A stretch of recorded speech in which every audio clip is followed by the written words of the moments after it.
Okay, so if you finish typing in all the records for the supplier table in figure 1-31, that would conclude step 4.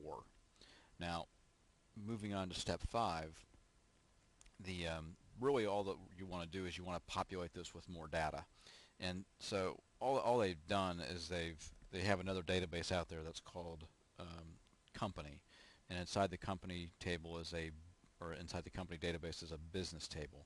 It's the exact same field structure as this. So all we're going to do is copy the records from that table and populate them into here. So in order to do that, you have to open up that database file. Now, what I would suggest that we do is go back to our desktop here in Access 1 and go to the review folder, and here's the the company database. If we open that up, then you'll see the business table is here. Double click that, and these, instead of making us type all of these records, we're just going to copy them.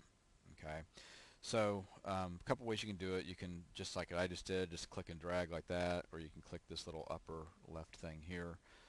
Bottom line is you want to select all the records, and then I usually just do Control C to copy, and then come back here to our vendor database.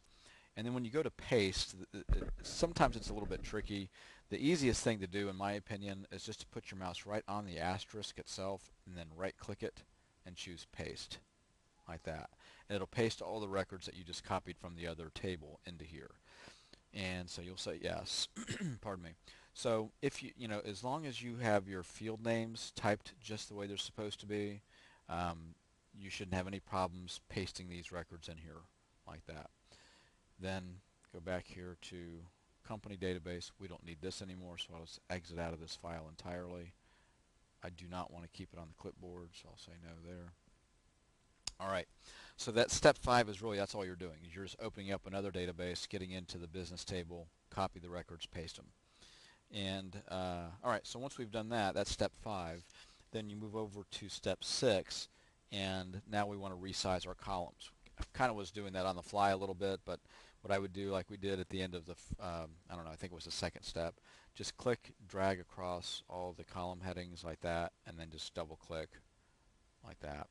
If I'm not mistaken, I think you can right click and do, yeah, field width, and then do best fit like that. Get the same result as the double click method. Just depends on your preference. Okay, so that's step 6.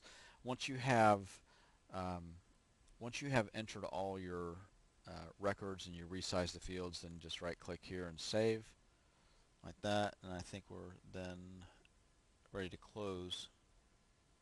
Yeah. Next thing they're going to do, this is in step 7, and we'll probably stop this video after step 7. One of the things that they're going to call your attention to is that the order that you enter the records in here doesn't really matter. What's going to end up happening is this first column, since it's our primary key field, is going to be the default sort field. And so the order that we just entered these records in is about to be rearranged once we close and reopen the table.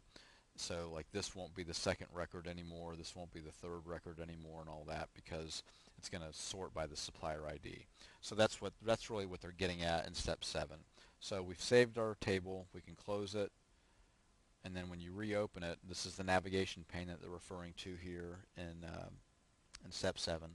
We go over here and just go ahead and reopen our data or our table, and you'll see that the records are rearranged according to the alphabetical listing. And so that's really it.